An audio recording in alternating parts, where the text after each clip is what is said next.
Thank you for joining us in this webinar series on addressing unfinished learning. This is a collaboration between Student Achievement Partners and the Council of the Great City Schools. We're very excited to welcome you to the first of 3 webinars. This one, Addressing Unfinished Learning, Providing Equitable Access to Grade Level Learning. Thanks so much for being with us tonight. I'll get us started, and just a welcome and a thank you to our terrific group, fantastic group of presenters here tonight. It is so fun to be here with all of you. You'll see the photos of everyone there on the screen from Student Achievement Partners, joined by my colleagues Jason Zimba and Sue Pimentel, and myself, Amy Briggs. From the Council of the Great City Schools, we will hear from Mike, Denise, and Robin. We have the great honor of having Lily Wong Fillmore with us tonight from UC Berkeley, Phil Darrow from the SERP Institute, and Dr. Nicole Mancini from Broward County. Everyone's here to share their expertise and perspectives, and you'll see some photos on there of some other fabulous individuals who are supporting behind the scenes to field your questions and make sure everything works technically very smoothly. So let's go ahead and get started. A joining question, if folks can enter into the group chat, please just use the group chat here. What insights are you hoping to gain from today's webinar? You can throw that in there. Get a sense of what you are hoping to gain and answer that question. What insights are you hoping to gather from the presenters on the webinar? And as you go through the webinar tonight, you can answer that question. You can also engage with us. Right there, you can see the little widgets on the screen for the webinar. If you have a question for the presenters or need technical help, that purple arrow, want to access any of the resources, that's that green icon. The group chat, as you've seen, the blue icon. Of course, you can tweet, and there is a certificate available. We'll have some more details about that at the end of the webinar.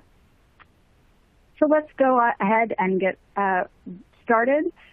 We'll share our agenda. We'll be just giving a bit of setting the stage, sharing more on math in ELA, and talking about practical issues for implementation, and hope to end with a couple of questions. So as you have questions, please go ahead and put them into the group chat. We'll surface those questions in the end for the presenters.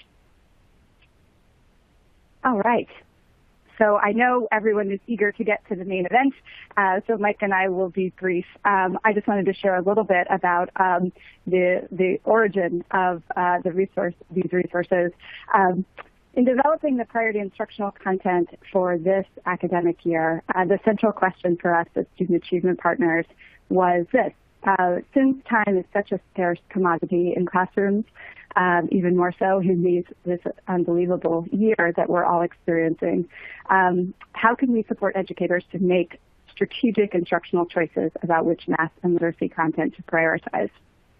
So we were delighted as we began having this conversation to know that our colleagues and long-term partners at the Council of the Great City Schools were raising a critically related question: how specifically to address unfinished learning in the context of grade level mathematics and literacy instruction.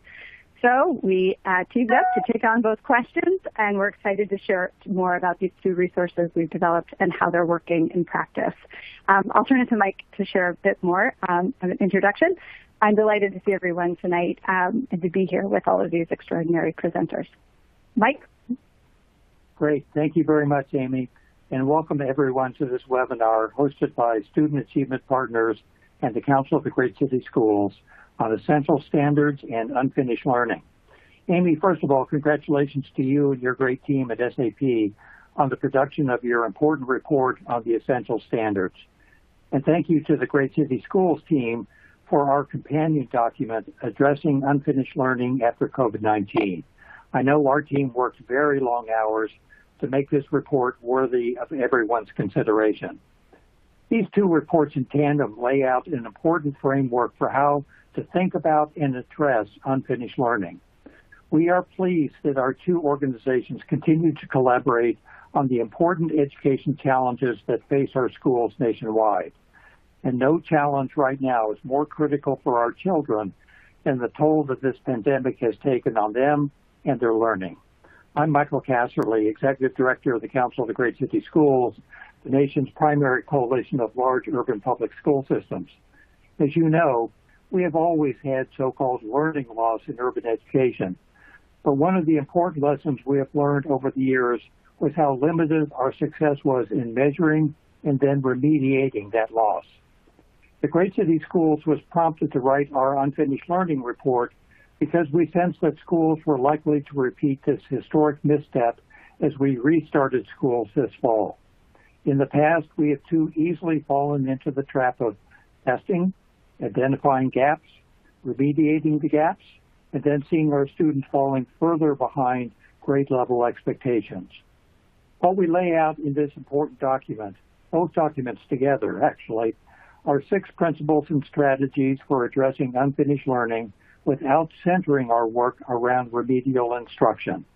Instead, we are suggesting sticking with grade level content and rigor in English language arts and mathematics, focusing on depth of instruction rather than pace, and addressing gaps in learning as grade level instruction proceeds, and avoiding the misuse of test results. How do we do that? What do we suggest? That's the subject of this important webinar. So thank you so much for attending. Now let's get right to it. Denise? Thanks, Mike. Right now, we're going to focus on prioritizing content and addressing unfinished learning and talk specifically about how it looks in mathematics. We are joined tonight by Jason Zimba and Phil Garrett, 2 of the lead writers of the Common Core State Standards for Mathematics. And I have to tell you that in the mathematics community, they are considered our gurus, not only because of their work with looking at the progression of mathematics content, but both men think deeply about teaching mathematics and what it takes for students to learn mathematics. It's not surprising that we called on both of them, and they had a hand in developing the 2 documents that we're going to lift up tonight. As we transition throughout tonight's discussion, let me begin by highlighting 2 particular questions that really relate to what Mike ended with a few minutes ago. And I'd like for you to consider those questions as we go throughout tonight's discussion. When you're prioritizing content, one of the things we want to think about is, does the unit help students develop deep conceptual understanding, and does it allow for students to show their subject area expertise, either with the mathematical practices or even in the area of reading comprehension? Is the content that students need to know right now, is it content that they need to know in order to access the grade level subject matter? That's going to be really important for us to really focus on a little tonight. And those are the 2 questions that we really want to hammer in as we continue. So, Jason, I'm turning it over to you. Thanks, Denise. The 2 documents that Phil and I are going to flip back and forth between are the Council's Principles for Addressing Unfinished Learning and Student Achievement Partners' Priority Instructional Content.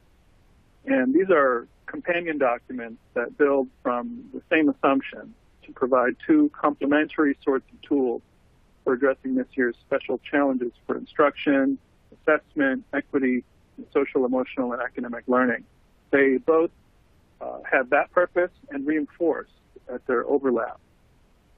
The genres of the documents are complementary and shed light on each other. The Addressing Unfinished Learning document from the Council provides general principles and concrete illustrations of the principles so educators can respond. And the Priority Instructional Content provides specific guidance for a specific problem, which is prioritizing grade level content coherently.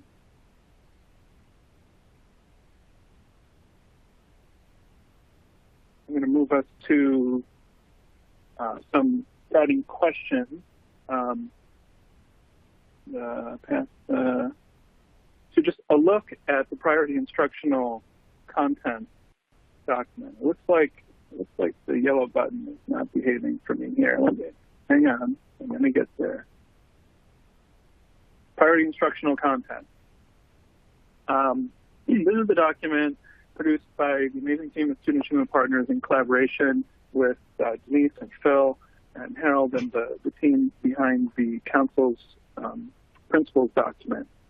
And the priority instructional content document names the priorities in mathematics and ELA literacy that should be the focus of instruction for educators in the 2020-2021 year.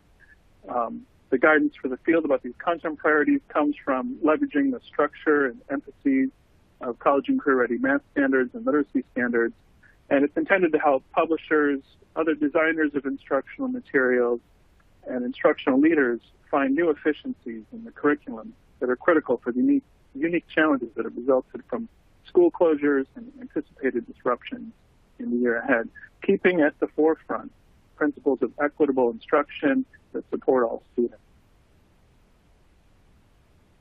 This is a view of a page from, as it turns out, the kindergarten instructional content in mathematics. And two things I'll note here are, first is the guidance for prioritization using the principles we've talked about and are going to explore further. The top table names priorities. And then secondly, in the right-hand column are the considerations.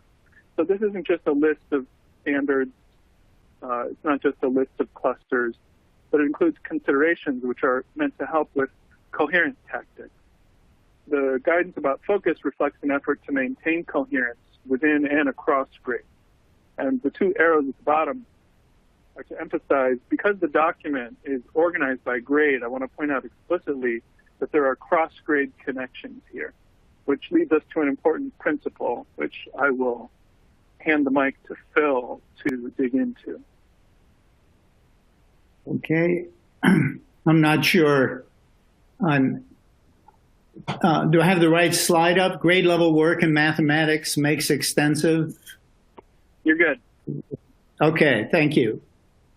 The key to prioritizing learning is to move on from thinking about the standards and the content as a list for each grade level isolated from the grades before and the grades to come. And every real topic in mathematics is really embedded in a progression that goes back 2 or 3 grades and goes forward a grade or 2. And it should be taught that way. And so part of the question you want to ask if you're teaching something or helping teachers teach something is, about this topic, am I teaching what's important for what's coming up? And am I building on what they learned on this topic in earlier grades? That's the kind of coherence that kids depend on as they across the grades. So we produced these planetary guidelines to making those kinds of decisions to show what's important.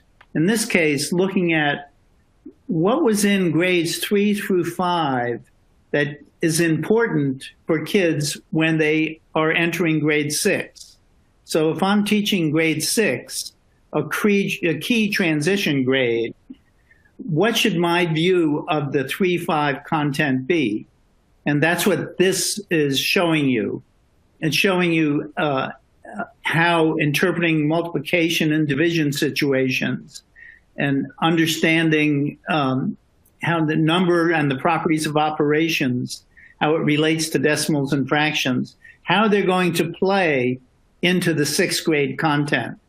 And the reason for this is the kind of posture that most of the kids should have learned most of the content from earlier grades, and so I can just pick up where the other grades left off, is not true. It's not realistic, and it never has been and never will be. That's not how human beings learn. It's not true in Japan or Singapore or anywhere else. So the way you teach the grade level content has to incorporate content from prior grades. You don't stop teaching the grade level content and do a review. You build it in. And so in this case, in 6th grade, if you're teaching long division, it's an opportunity to finish teaching the unfinished learning related to place value. So keep moving. And this relates to what's important. So just to continue with that example, what is most important about long division? Is it reaching a high level of fluency where I can do many of them without mistakes in a short amount of time? Well, actually, that's less important. You should be able to do them. You shouldn't have to look up the procedure, but fast is not important. And some kids are careless, and they have to learn how to manage their carelessness. But what's important coming from earlier grades is it's a context for understanding how place value works and for finishing the learning about place value that will almost surely be there for half the kids. And going forward, it's going to help students understand concepts like ratio and rate, which involve comparison and division, and kind of solidify their understanding of fractions. And division still exists in algebra, although long division not so important there. And Phil, can I pipe up with another forward-looking note about long division is when we're trying to complete the number system and relate fractions to decimals and repeating decimals, and we start to dip our toe into irrational numbers, being able to do the long division algorithm comes up there. But doing 3 years of black belt level work on the algorithm is not investing in that outcome later. Very excellent. Another important example is how work with fractions, which is probably the most incoherent bad habit we have in the curriculum. What we want to, when we teach fractions in grades 3 through 6, what we should be doing is extending the students' knowledge of number and arithmetic to fractions. So we should be showing them what they already know about whole numbers on the number line, whole numbers when you add and subtract them, how that knowledge is extended and how it works with fractions. And the key to that extension of extending whole numbers to fractions is the idea of equivalence and equivalent fractions. Whereas what we usually see is teaching fractions as a whole separate topic isolated from whole numbers, where they learn a very different arithmetic for fractions than the one they already know. But the same arithmetic is really what you need for whole numbers, fractions, and later the letters and expressions of algebra. And we want that continuity. So that tells you what's important about fractions. Not being really good at 3/17 plus 5/12. You should be able to handle it, but you don't need to be really quick with it. So this connection between prioritizing learning and addressing unfinished learning is fundamental. And it's one of the reasons why unfinished learning is so difficult to reckon with in mathematics compared to other subjects, is because we've fragmented and isolated the grade levels one from the other. And so this idea that the connections to earlier and later grades makes something more important and tell us what's important about a subject also gives us the opportunity to deal with unfinished learning while we're teaching the grade level. So I think I'm getting to, Jason, is this where we're handing it off to you? Okay, no, this is still me. Yeah, so this unfinished learning is in our face with COVID, but the truth is we've always had it. And every math teacher, everyone who's teaching math, has always faced a classroom full of unfinished learning. This is not a new problem. The extent of it may be greater, but it's not new. And so our theme is making the progression, designing it for the kids rather than just a few kids, and building the whole progression into the regular teaching of grade level content. This doesn't mean we will never need interventions. Of course we will. There'll always be some students who do. And I don't know that we have time for examples, but just this one quick. Maybe we should summarize or move quickly through. Okay, I'm gonna leave the summary to you, Jason. And if we're at that point, why don't you just do it? Yeah. So I don't know that we don't have time. This is an important takeaway from the examples, Phil. Do you want to? Okay. So here's an example. Strategy? Yeah. So here's an example from, this would be in the third grade, where they're doing 12 times 4, and they do it by decomposing 12 into 10 plus 2. And then you'll see them do, often this will be in number talk, 10 times 4 plus 4 times 2, which is 4 times the quantity 10 plus 2. That's the distributive property. Well, the distributive property is at the center of work with polynomials in Algebra 1 and even on as you go further into more advanced subjects. It's what you're doing when you multiply binomials. And these equations that third graders are using with numbers and decomposed numbers are really the same kind of algebraic structure that's going to be coming up later. And it's at the center of it is the distributive property. But too often in the way we teach multiplication, we ignore the distributive property, or we give it a cameo appearance and then drop it, even though we use it almost every day. So what we want to do is spend more time dwelling on multiplication problems, even simple ones, to see the distributive property at work rather than rushing through to get to the next topic. And I think we've made all of these points. And we think the benefit of looking at mathematics this way will be to make the differences among the students less on a day-to-day basis and give you a way of dealing with those differences that is much more pragmatic and practical than just giving them problems and they're turning out answers at different speeds and making the differences very difficult to manage. I'll say also that when we're able to deal with unfinished learning in the context of grade level work, it gives us a way to build on the assets that are there. Because people don't learn from what they don't know, they learn from what they know. So if we're in middle grades algebra and doing the distributive properties, sometimes it's taught in such a way as if no one's ever been distributing before. So the notion of prerequisite cuts both ways. It can give us a way to build on an asset and ground the unfamiliar in the familiar.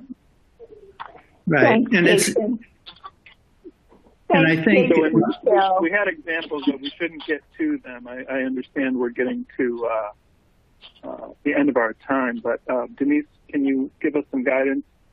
Yes.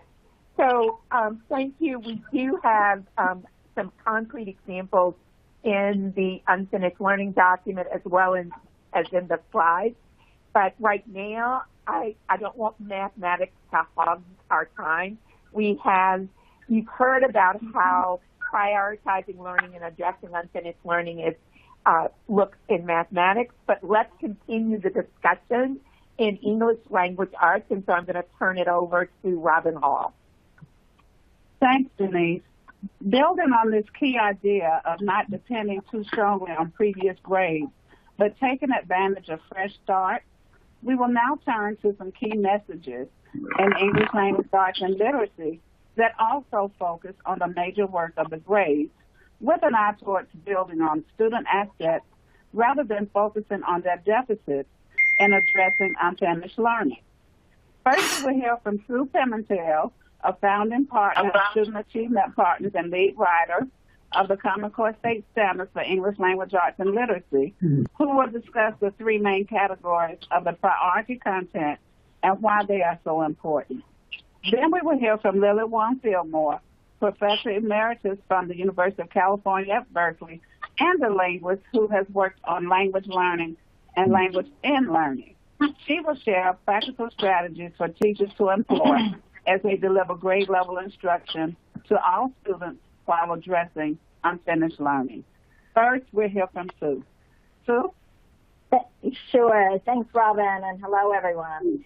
So priority instructional content and ELA literacy, what are they? Well, you can see on the graphic before you, there are three. The first is foundational skills, learning to read. The second is close reading of complex text. And the third is building a trove of knowledge and vocabulary in students that they can reference whenever they read. Before we move to the next slide, though, I want you to see that in the graphic, we have encased all that academic learning in the social emotional well-being of our students, which is always important, but most important now with all the challenges they're facing and certainly all the challenges all of us are facing. So why is that? Research tells us that students learn at high levels when they have a sense of belonging and safety. They learn at high levels when they know we're respecting their brain and we think they can meet the challenges that we provide to them. And they learn at high levels when they understand why they're doing the work, what's relevant about what it is, and also that it's culturally responsive to who they are as human beings. So I'm going to take you through now each one of the three priorities and tell you a little more about it. We can go to the next slide. Okay, learning to read. Well, you see the four buckets here, moves from print concepts to fluency. Where students are finally able in grade 2 and grade 3 to be able to read simple text independently and smoothly. Most of this work needs to be done in K-3. We want our students to be learning to read in those grades. Some students may need a little more time to crack the code, and that's just fine, but the essence of it should be there. But I want to just draw your attention to that last bucket, fluency. That should go all the way up to grade 12. So why is that? That's because students are going to be reading more complex text with more complex syntax and vocabulary. And giving them fluency practice is a great way to strengthen their reading comprehension. So let's move to the next priority. The next priority is close reading of complex text. If I could, I would shout this from the rooftop. Why? I saw many of you were talking about what do we do with students who come in that have gaps? How do we close the gaps? It sounds counterintuitive, but give them access to complex text. I wanted to show you an example of what happens when we do not. So a prevalent practice across the nation and in too many classrooms is what's called leveled text. Here is, many programs do this. There's a 5th grade program. It's an actual program. We took leveled readers, which means that students are put in a siloed in a reading group that is considered to be just right for them. And I want you just to scan across the vocabulary demands that students encounter. The below-level readers, look at what they get. Look at all the way over to the above-level readers. There are quantitative differences. There are qualitative differences. This is from 1 week of reading. Imagine if you're in the below-level reader group and you get that next week and the next week and the next week and the next week for about 30 or so weeks if you are in school. Where are you going to be vis-a-vis your peers? You're going to be further behind, and actually the research shows us that. It tells us that they stay in those groups and they get further behind. Here's the kicker. And the good news is that reading study after reading study after reading study, and if any of you want to write me and say, okay, Pimentel, show them to me, I'll send them to you, which says that if we give students complex text, access to complex text with support, what happens? Even below level readers, what happens to them? Their knowledge grows, their vocabulary grows, their reading rate and fluency grows, and they do better on reading comprehension tests. So the whole point here is not to vary the text we give students, but to vary the support, just-in-time supports we give students to access complex text. Okay, next slide. The next priority is building knowledge. So you might be saying, well, literacy, really? Like building knowledge, what's that all about? Well, here's what we know from the research. We know that reading comprehension and building knowledge are tightly connected. So the more we know, the more words we know, the more words we know, the better readers we are. It's like we create Velcro in our brain on which to add more knowledge. So if I know some about the Civil War, and you give me something to read about the Civil War, I can attach it. There's something to attach it to in the brain. The best way for me to do this is to actually show you. Okay, this is a third grader, Zoe, and she read a text on endangered animals, and she was asked to say, what do you know about endangered animals? And she wrote a couple of lines. And then you'll see in the next slide, her enterprising mom, who is Carrie Swanson. I'm proud to say she's one of my colleagues at Student Achievement Partners. She knew her daughter was interested in this, and she hadn't written very much. So she put a text set together of media resources, print resources that her daughter could, read and watch on her own. And then I want you to see what she did after she read all these. Next slide. Look at that. So now she's to be able to talk about lots of endangered animals. She's able to talk about the causes, how humans cause it. She's able to say what humans can do about it. And I don't know if you can read her little note here, but she said, I learned so much by reading many books. Just doesn't get better than that. So the whole point here is to give every child an opportunity to grow their knowledge. And here's the most wonderful thing. First, it's easy to do. If it's not part of your program, teachers can put these together. Parents can put these together for their kids. And it's also the kids love to learn about all kinds of things. And I know we'll be hearing from Lily about that. So just to recap, and I'm going to hand it off to Lily, 3 priorities: foundational skills, learning to read early on, especially in K-3, the fluency all the way up. Close reading of complex text is the next, and then building knowledge. And I know that I think it was Mike, you talked about the standards we've included in the priority content. There are 14 standards in each grade, plus the foundational skills to really focus in on, to really emphasize, much like the major work of the grade that we got from our math brothers and sisters. So with that, Lily, you're on. Okay.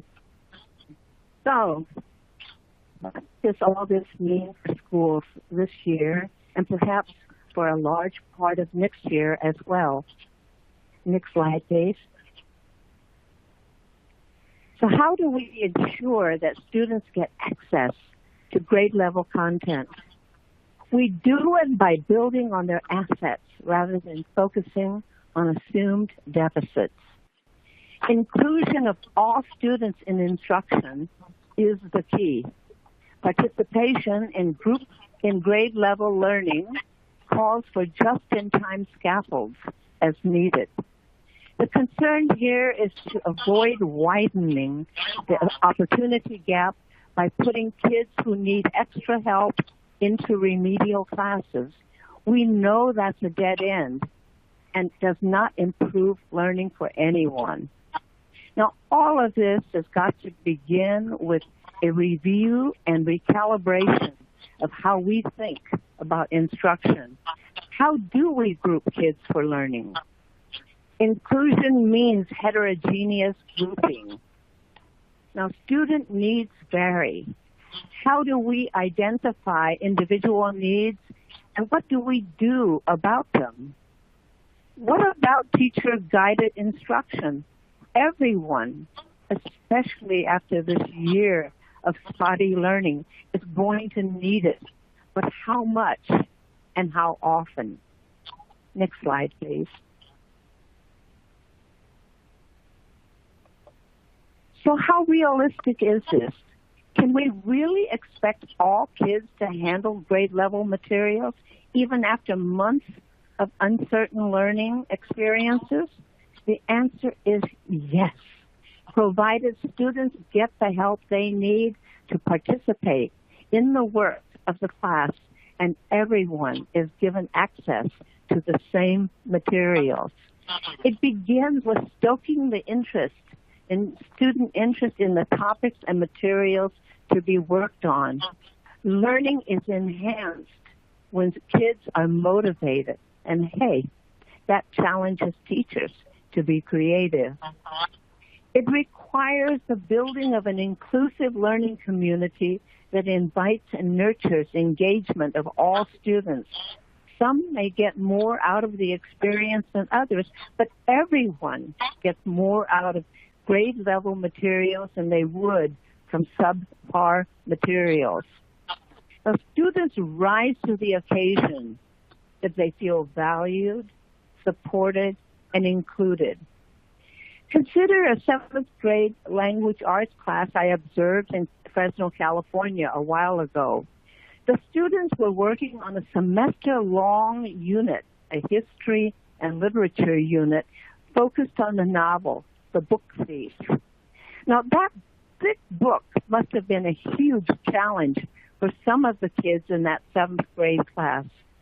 Some were English learners, some were special needs kids, but all of them were totally engaged in the text and in the work of the class. The teacher scaffolded student participation using questions, reminders, read-alouds of passages, and provided various other prompts when kids got stuck. On the day I visited, she was doing a Socratic seminar to engage the class in a discussion of the theme of theft and survival in The Book Thief. The questions drawn up by the student discussion leaders focused on theft. Liesel and Rudy stealing food was for survival, but what justified Liesel's theft of books? One of the kids murmured, "That's survival too. She needed those books to survive."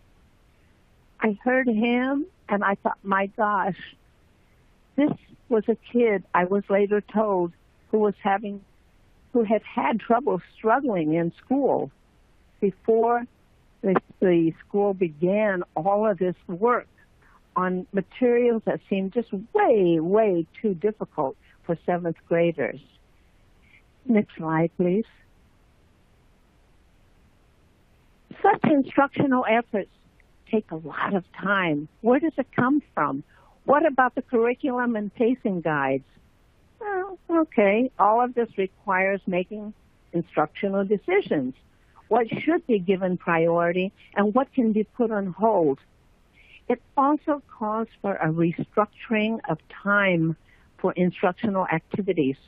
When kids are uncertain, teacher-led instruction is crucial. How much time for that and how much time for group or individual work? The key is flexibility. That's what it takes to provide students with the just-in-time support when needed. For example, when working with a complex and demanding text that students find difficult to read by themselves, teachers should take time for read-alouds of the text, engaging students in structured and focused discussions of key aspects of the text. Teachers can then pull out a segment of the text, a paragraph, for example, or a sentence for students to work on by themselves or in groups. That then allows the teacher to give individuals the extra help or attention they need. The big point is that re-engaging students in learning will take extra time and attention to the content that they find worthwhile learning about.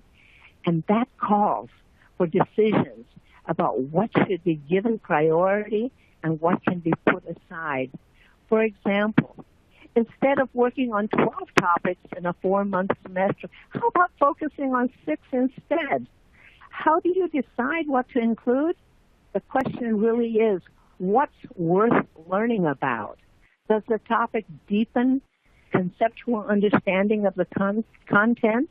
Does it promote enthusiasm for learning more? Next slide, please. So how do we know all this will work, that this is the way to go? Well, we sure have a lot of hard evidence that placing students into remedial classes is a dead end for many, if not most, students.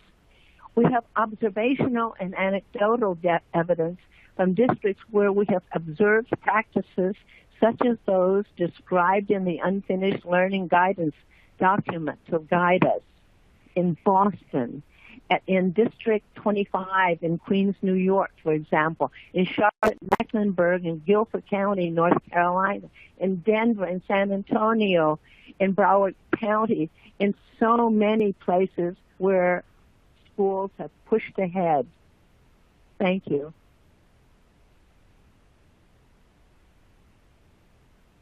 Thank you so much. We were hoping to have time to ask you these extended questions, and we may be able to come back to it at the end of the webinar. And this would also be posed to the math thing as well. So, and now here is where the rubber meets the road. What does this look like on the ground? Here with us this evening is Dr. Nicole Mancini, Speech Pathology and the Elementary Learning Director for Broward County Public Schools, the 6th largest school district in the nation with 241 schools and approximately 213,000 students, in addition to 19 charter schools and an additional 48,000 charter school students. Under the Office of Academics, Dr. Mancini oversees the curriculum, instruction, related professional development, and school support for over 143 elementary schools. She is also, among many of her other responsibilities, the district's lead for the Learning Acceleration, Birth, College, and Career work streams during the pandemic. And now, as an early adopter of this approach, Nicole will share practical issues from implementation and lessons learned in Broward County Public Schools while facing all of the challenges that are being faced by school districts now. It is my pleasure to present to you Dr. Nicole Mancini. Nicole? So essential learning was approached for both students and the adults. Like the rest of the nation, we had very little time to roll out the entire Q4 in the spring. We received a lot of feedback from our parents and teachers, and we piloted 2 virtual programs over the summer for our 3rd grade teachers and our students with disabilities. And we continued to take feedback that guided what we were going to do in the fall to make sure we were addressing the needs of all learners. Buy-in was critical, not just by the teachers, but our teachers union and our families as well. And the success of the fall would impact the future, the culture of the district moving forward. As with many kindergarten students across the nation, our kindergarten students started fully online. Our school-based administrators and teachers are keenly aware of the importance of starting out right and ensuring students have a positive experience while providing developmentally appropriate practices for instruction. We modified schedules to make sure that the younger students were engaged in synchronous learning in the morning with their teacher, and shifted asynchronous learning with the exception of the literacy block to the afternoon, so students could complete additional work with their families or older siblings later in the day. This shift in schedule also allowed teachers to provide one-on-one support to students who needed it, provide any necessary assessments, and additional services such as speech and language services were able to work with small groups of children during that time. We anticipated slides during COVID and the summer, so we launched a digital learning playground for both the elementary and secondary level. Teachers created summer courses in our learning management system to make sure that they were maintaining relationships with our students and interacting with them throughout the summer. We also focused on formative assessments. Going into the fall, we knew diagnostic assessment data might not be valid or reliable, so we embedded the formative assessments into our curriculum and instructional cycles to not only identify what students knew and what they didn't know, but to also provide that just-in-time instruction to accelerate learning. This required major changes to our approach to curriculum and instruction at all levels. Our consistent message was always how and when to go deep with the content and the standards, and then providing just-in-time instruction as needed along the way. As many of us learned, teaching virtually requires a skill set most people were unfamiliar with. So a plan for ongoing district-wide professional learning on e-learning best practices for both our instructional and non-instructional staff, as well as administrators, was implemented. This was followed by content and standards professional learning that integrated priority standards, just-in-time instruction, newly learned e-learning technical skills, as well as the content each grade level needed. Plans such as this to address the needs of close to 20,000 individuals in 5 weeks required many departments to come together to facilitate in a short time. This plan continues to evolve and hasn't stopped. All departments are still providing support to our teachers so that they can provide high quality instruction to our students. So as part of the learning acceleration work stream, you'll see on this slide that this should look very familiar.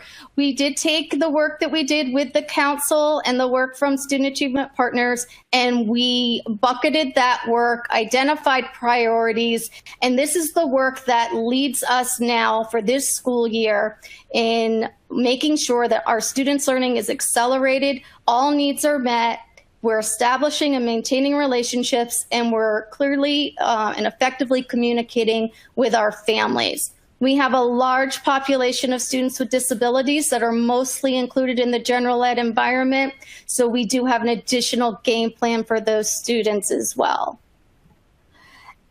And this just goes a little deeper into that previous slide. Just some things here I want to highlight. Remediation was never an option.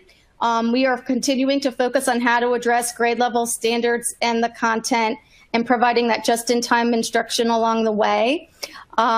We did change our approach to curriculum and design.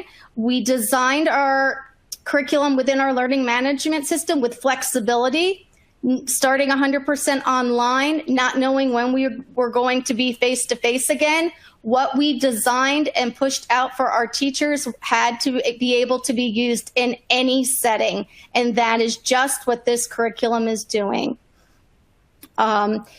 The formative assessments continue to be built. One part about the formative assessments that we want to highlight is our work with our student assessment and research department. While the curriculum departments worked on writing the items and making sure they were embedded and aligned to the scope and scope and sequence, our assessment and research department was ensuring the validity and reliability of the work. And another highlight is how we used our grade level teams at the elementary level and our content areas at the second level to ensure communication was getting to our teachers. When you have 15,000 teachers, you want to make sure that the messages are getting to them. And as things were changing every hour, there was a lot of information coming out. So one of our priorities was not just pushing the information out, but getting the information back. So this two-way communication forum that was created allowed teachers to communicate back to us what was working and what wasn't working. We were able to clarify misconceptions or misunderstandings right on the spot. And now the forums are being used for teachers to support each other as they navigate this new teaching and learning environment. And finally, we adapted and leveraged resources and partners. The great work that the Council of Great City Schools has done and Student Achievement Partners, the documents that they've provided, we modified those to meet the needs of Broward. So we actually introduced new standards. Florida introduced new standards, and we introduced new standards in grades K and 1 along with all new curriculum. So we had to adapt the content that we were getting from our partners to make sure that it was reflective of what our expectations were in the classroom. We also leveraged our partnership with our universities who helped us build content, lessons, webinars, professional learning, and we couldn't do it without the support of our partners. So we're going to take a quick look, and I hope you can see it on your end of the slideshow. In taking some of the documents, this is one sample of how highlighted down here you see our focus, as you heard previously, that those early foundational skills were important. We wanted to make sure that our teachers didn't skip over any of those foundational skills. And here you will see in the ELA that we focus in on just-in-time support. So this document provides what we want teachers to do and focus on, and some of the things that we want them to avoid doing, such as reteaching the entire fourth quarter or concepts from the prior year, assuming students didn't learn, because what we want to do is maintain that grade level focus and fill in the unfinished learning along the way. This document here shows the how we identified the priority standards. This happens to be math.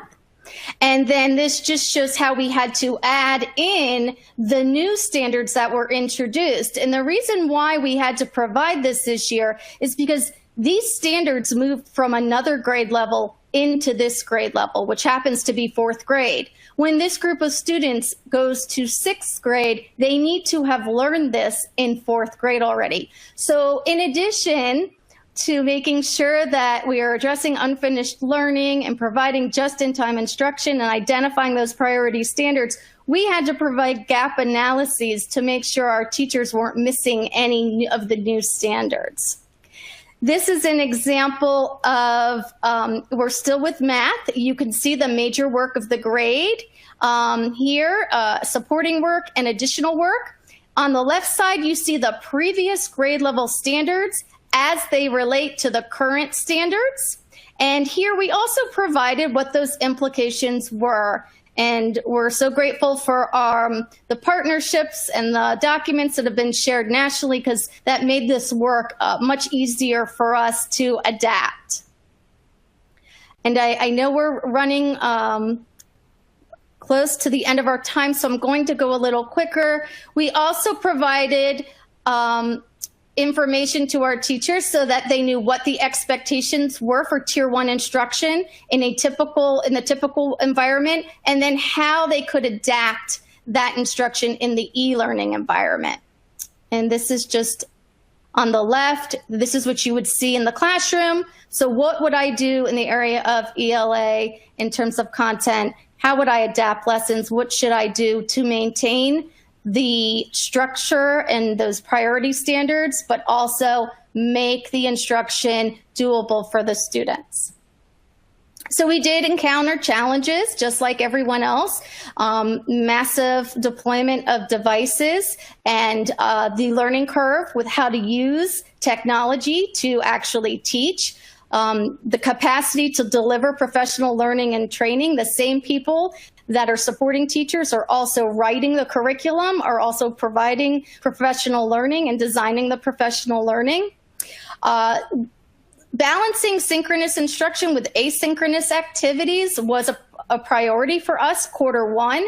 In Q4, we were unbalanced with that, and we wanted to see more synchronous instruction with video conferencing and actual teaching versus asynchronous activities that students were doing by themselves.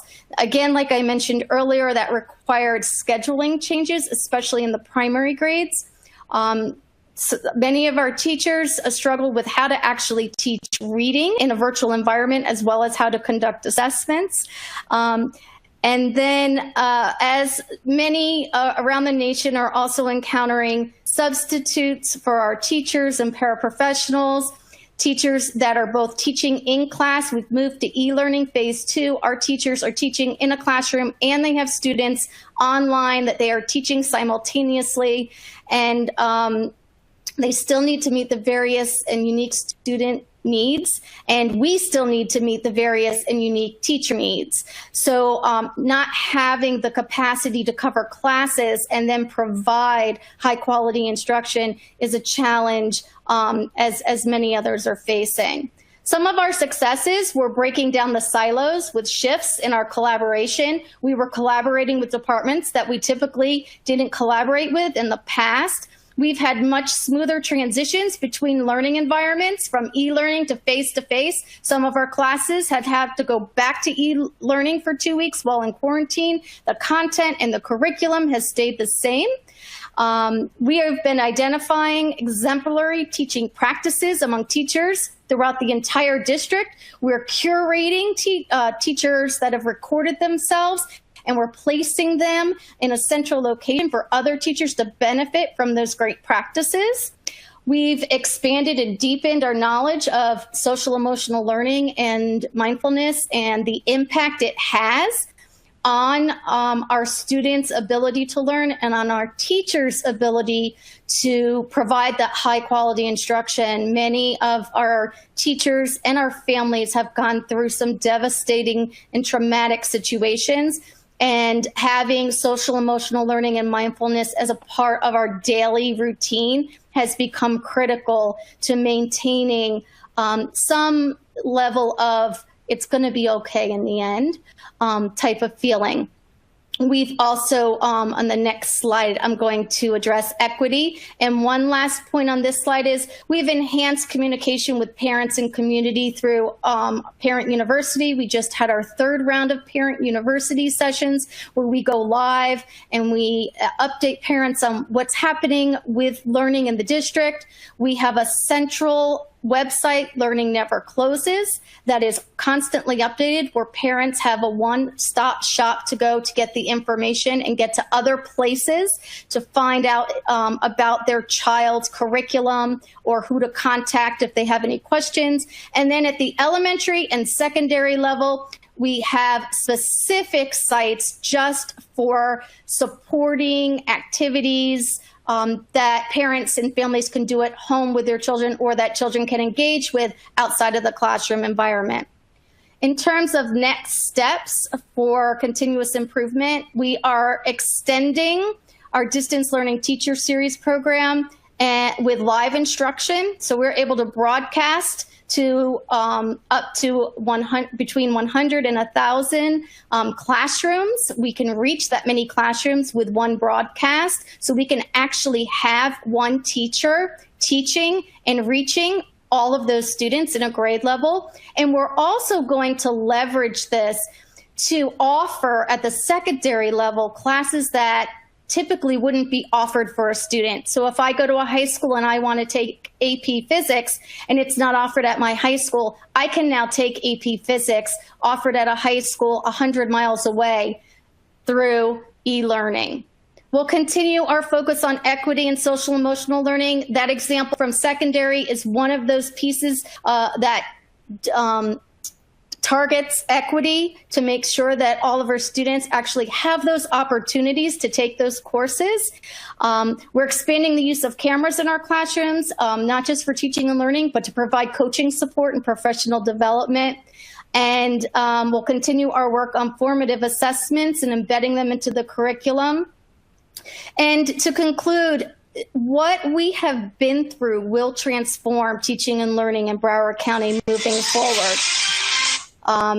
We, about 4 years ago, adopted this weed, feed, and seed. So what can we weed, feed, and seed from this experience? We're looking to weed out educational practices that no longer work, feed those learning opportunities that are showing promise, and then seed new innovative ideas to transform education to be where it needs to be in the 21st century. Phew. Thank you so much, Nicole. Such phenomenal work in Broward County Public Schools. Thank you so much for taking on the proposition for using priority content while addressing unfinished learning, implementing practices that teachers can use to really advance this approach, and sharing and believing in the promise it holds for the academic success and well-being of our students. So with that, I will turn it over to Amy to close us out. All right. Thank you so much, Robin, and thanks, Nicole. This has been just a terrific session. We won't do long Q&A because we've been answering the questions and answers in the chat. But Nicole, a couple questions came in for you that probably people want us to answer before we wind up. One was, are your materials available? Can people see those? Are they stored anywhere for access? And another was, what instructional materials are you using in Broward County? And can you talk a little bit more about connecting these ideas to those materials? Sure. So some of our materials are available. It depends on which materials you're talking about, but we're more than happy to share if you can't find them on our website. If the PowerPoint deck is being shared, I believe those were live links on that one slide that takes you to our elementary and secondary level sites with information for the community. And we can always add information there for people to get back to us.